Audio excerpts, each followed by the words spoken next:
kenikmatan, lemak manisnya iman di dada.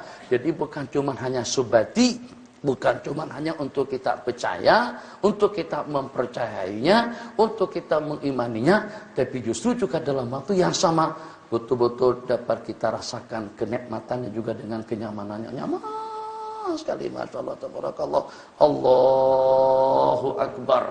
Sehingga perumpamaan yang nanti kita sebutkan di dalam hadis, setelah tuntas dan juga setelah selesai melaksanakan salat fardu, di kepalanya nanti dengan sembahyang yang berikutnya, apakah akan dikerjakan di tempat yang sama atau di masjid yang mana, di surau yang mana, di langgar yang mana, qalbuhu daiman mu'allaqun atau muta'alliqun bil masajid. Wa rajulun qalbuhu mu'allaqun bil masajid. Loh, kenapa sampai bisa seperti itu? Kenapa sampai hati seseorang tadi itu tergugah, tersemat, yang sehingga kalaulah dengan kewajiban yang 5 waktu sudah selesai dilaksanakan, kan kalau dengan kita pada waktu kita selesai menonton, misalnya saja pada waktu kita selesai nonton film, pernah nonton di bioskop, ke bioskop pernah nggak? Sinema pernah? Udahlah, nggak usah ngaku dah, nggak usah. Apa-apa, sebab semuanya terlibat.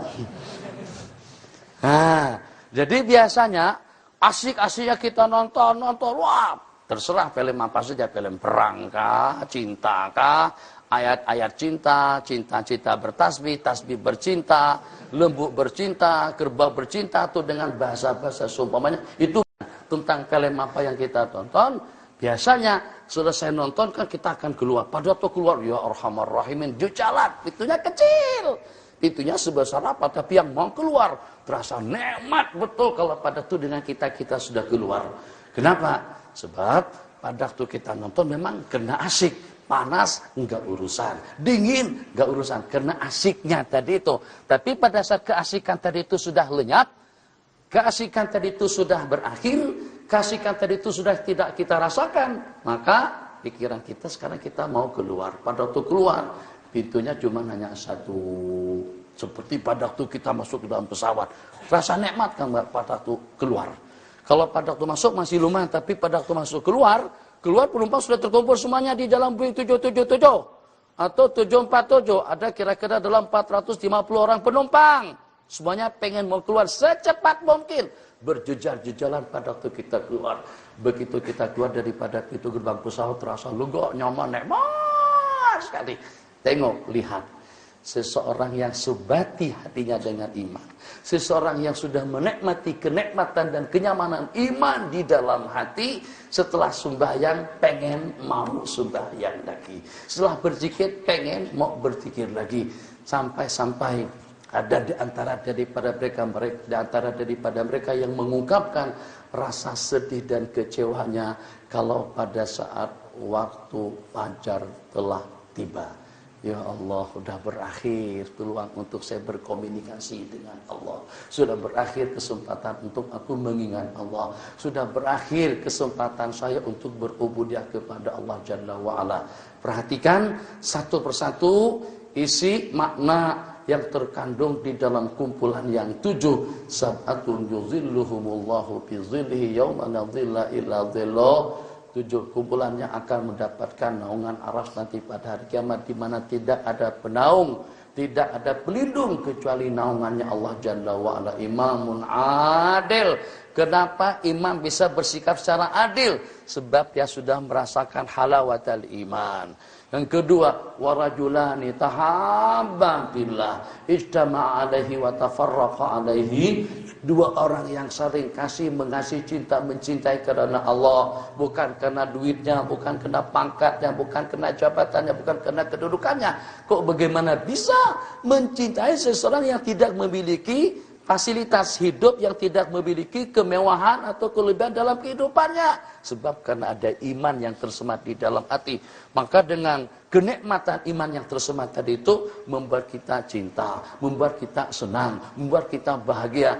Jadi saya tidak bisa sih membahasakan bahasa cinta kalau pada saat ketika orang pada waktu pacaran. Jadi katanya yang walaupun tinggalnya di bawah jembatan, yang walaupun rumahnya cuma hanya dalam ukuran 3 meter persegi, tapi terasa nikmat Yang penting kamu dengan saya juga bisa dengan kamu. Yang penting kita berdua.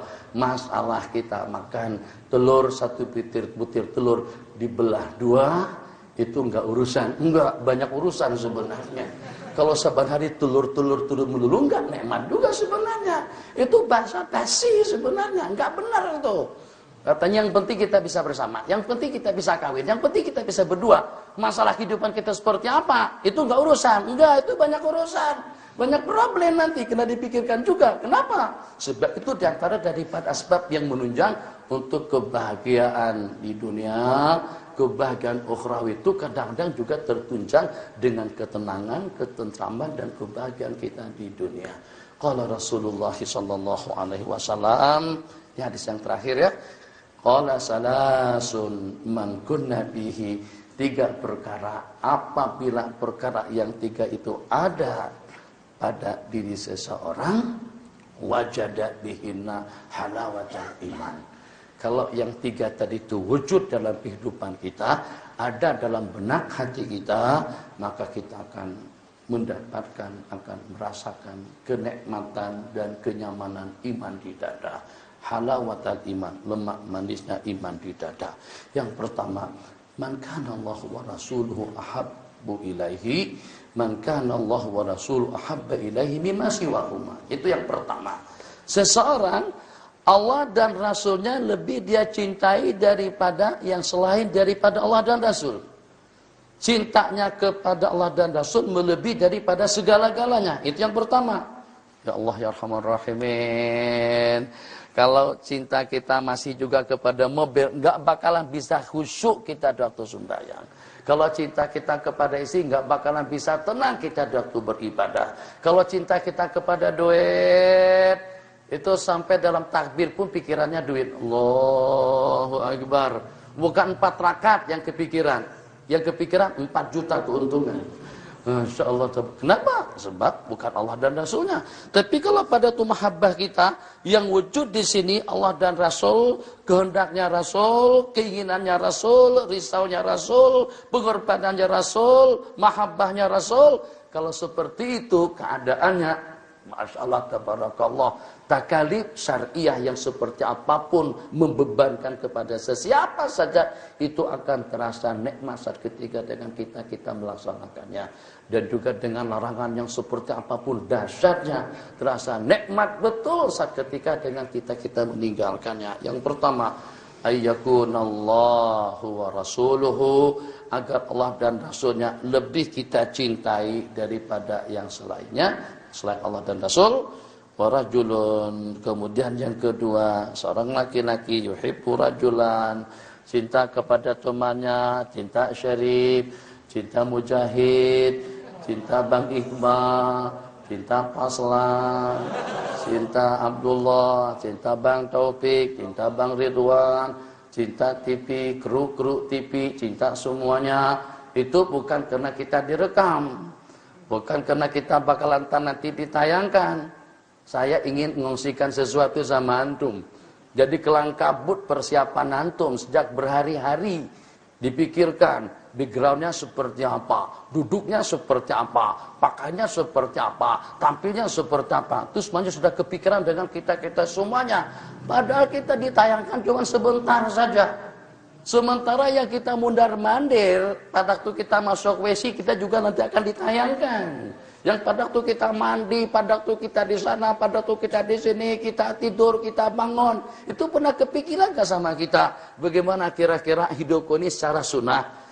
Waktu kita di WC, waktu kita ke masjid, waktu kita berpakaian, waktu kita bersolek, waktu kita berdandan, waktu kita berias, pernah kepikiran gak dengan kita? Kalau yang cuma sebentar itu saja, Masya Allah, tabarakallah, kita pengen tampil kelihatan kemas, ceria dengan mukanya, rapi dengan sorbannya, bersih dengan pakaiannya, bening dengan penampilannya. Itu kira-kira dalam berapa lama kita ditonton atau kita menonton? Sebentar saja. Sementara kita akan menonton perjalanan hidup kita dari sejak kita dilahirkan sampai mati. Kenapa kita tidak merapikannya? Kenapa kita tidak mengatur? Kenapa dengan kita tidak kepikiran ke sana? Itu lebih patut dan lebih wajar. Kenapa? Sebab yang ini masih bisa dipadamkan. Jadi kita ketemu sama kru TV Nabawi, kita bilang minta maaf bang, kalau boleh saya mau ambil semua rekaman yang abang rekam di Mahat Zen, saya mau bayar berapa saja maunya saya bayar. Saya nggak mau ditayangkan dan juga tidak mau kalau sampai jadi tontonan orang ramai.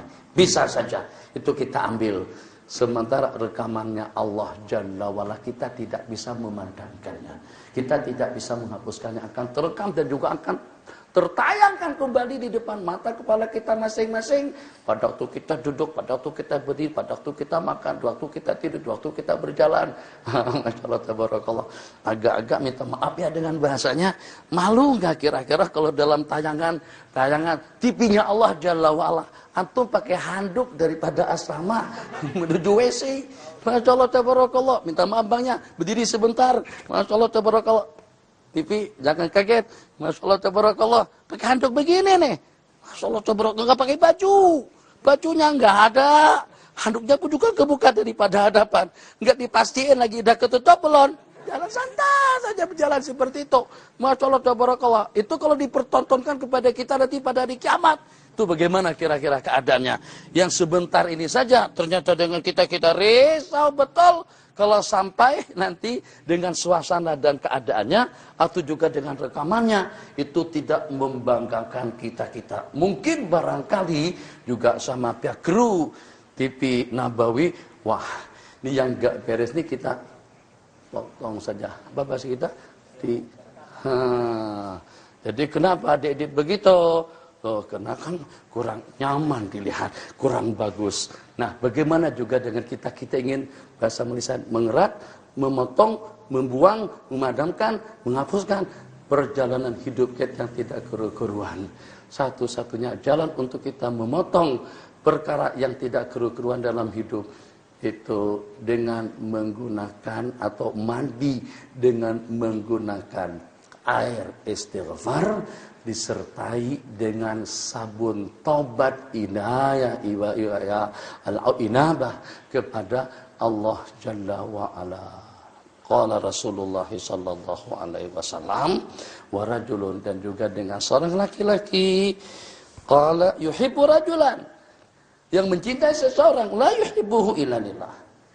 Dia tidak mencintainya melainkan karena Allah. Mungkin karena ibadahnya, karena keyakinannya, karena ketakwaannya, karena kebaikannya, bukan karena faktor keduniaan, bukan karena duit dan harta, bukan karena dengan jabatan dan pangkat. Yang ketiga, warajulun ayyuqdhafa finnari ahabba ilaihi min ayyarji'a yahudiyan aw nasraniyan. Pahami bahasa hadis. Seseorang tentu tidak berkenan. Rajulun ayyuqdhafa, seseorang dicampakkan, dilontarkan, dimasukkan ke dalam neraka jahanam, itu lebih dia sukai, lebih dia minati daripada dia kembali Yahudi atau Nasrani. Ini dengan ideologi, pahami, ini bahasa yang disebutkan di dalam hadis. Bahasa kurang lebihnya, mendingan dia dicampakkan ke dalam neraka jahanam daripada dia kembali murtad sebagai seorang Yahudi ataupun juga Nasrani.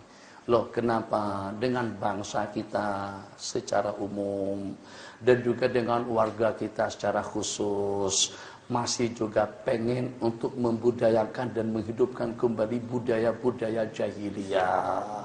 Kenapa juga dengan bangsa dan juga di negara kita, umat kita juga dalam waktu yang sama masih pengen bahkan merasa bangga untuk menghidupkan suasana gaya hidup orang-orang Yahudi dan Nasrani. Sedangkan sebagaimana kita ketahui, Nabi kita sejak lebih daripada 14 abad yang lalu atau 15 abad yang lalu telah mengingatkan kepada kita, peringatan daripada beliau itu sebagai suatu celaan, jadi anna sunana man qablakum, kalian akan mengikuti gaya hidup umat terdahulu, shibran bi shibrin, zira'an bi zira', perjengkal, perhasta, atau juga sira'an bi zira'. ba'an biba hatta law dakhalu juhra dhabbin la dakhaltumuhu, sehingga kalau pada waktu mereka masuk ke dalam lubang biawak, insyaallah kalian pun juga akan memasukinya. Itu tahzir daripada Sayyiduna Rasulullah sallallahu alaihi wasallam, yang walaupun dengan peringatan yang seperti itu, cara berpakaiannya, makan minumnya, pergaulannya, resepsi pernikahannya, ataupun juga dengan kehidupannya hampir 100% atau paling tidak dalam 50% mengikuti sunana man kana qablakum, mengikuti budaya umat-umat yang terdahulu, baik Yahudi ataupun juga Nasrani, pergaulannya, hiburannya, kehidupannya, makan minumnya. Kalau pada waktu dengan mereka pakaiannya dikentatkan, kita kentatkan. Kalau pada waktu dengan mereka pakaiannya digoborkan, kita goborkan. Kalau pada waktu dengan mereka pakaiannya dipotong, kita potong. Kalau kata mereka putar, kita putar. Kalau kata mereka buka, kita buka. Kan begitu tuh dengan busana muslimahnya. Atau juga dengan kita laki-laki. Lihat dengan rambut sekarang. Kemarin saya kan cerita sama antum. Saya nggak minta sebenarnya, tapi alhamdulillah lenyap sekarang nih. Saya ke situ udah langganan. Hampir dalam tiap bulan saya duduk sekali di situ untuk nyolek rambut, untuk nipisnya atau juga untuk mencukurnya. Dia udah tahu. Kalau nggak bilang pun mereka sudah tahu maunya seperti apa. Jadi dibiarkan sisa kira-kira dalam 1 cm saja lagi. Pangkas semuanya, semuanya. Yang terakhir kemarin itu duduk, saya nggak ngobrol, dia juga nggak nanya. Langsung disolek seperti apa? Pangkas, jadi dihabisin yang di sini, di tengahnya masih panjang lagi. Wah, ini saya anak muda yang sekarang ini dari mana model begitu? Ini orang tua nih. Ini kiai pondok. Innalillahi, saya diam saja. Mau tegur bagaimana kepala kita udah dibotakin seperti itu. Lihat gak? Dengan misalnya seperti di kalangan reporter-reporter kan, rambutnya yang di sini dihabisin, sini habis, di sini juga habis, ada rambut tebal di tengahnya. Seperti itu. Jadi saya juga mau disolek seperti itu. Tattabi'anna sunana man qablakum. Mau nggak mau, akur nggak akur, izin nggak izin, mesti kita akan diperlakukan seperti itu. Jadi kita harus komitmen dengan dirinya. Walakin wattinu anfusakum. Tapi kita bersabda, al-mu'minu la yakunu imma. Seorang mukmin itu tidak boleh ikut-ikutan. In ahsanan nas, kalau pada orang ramai buat baik, dia juga akan melaksanakan kebajikan. Wa in asau asatu. Kalau mereka berbuat jahat, aku juga akan terbabit melakukannya. Walakin wattinu anfusakum, akan tetapi jelaskan dan tegaskan identitas Anda. Wattinu anfusakum, tegaskan pendirianmu. Kalau pada orang ramai melaksanakan kebajikan, kamu juga berbuat kebajikan. Dan kalau pada waktu mereka terbabit melaksanakan kejahatan dan kemungkaran, kamu tetap dengan pendirianmu. Jangan ikut-ikutan. Yang dimaksud ikut-ikutan dengan hal-hal yang negatif. Jadi seseorang yang mempunyai prinsip seperti itu, ini bahasa saja, bukan berarti dia mau. Lebih mendingan dia dicampakkan ke dalam lembah api neraka daripada dia membudayakan kembali, menghidupkan kembali kehidupan, ideologi, pemikiran, adat istiadat orang-orang Yahudi ataupun juga orang-orang Nasrani. Hadza wabillahi taufik. Wa sallallahu ala sayyidina Muhammad wa ala alihi wa sahbihi wasallam. Walhamdulillahi rabbil alamin.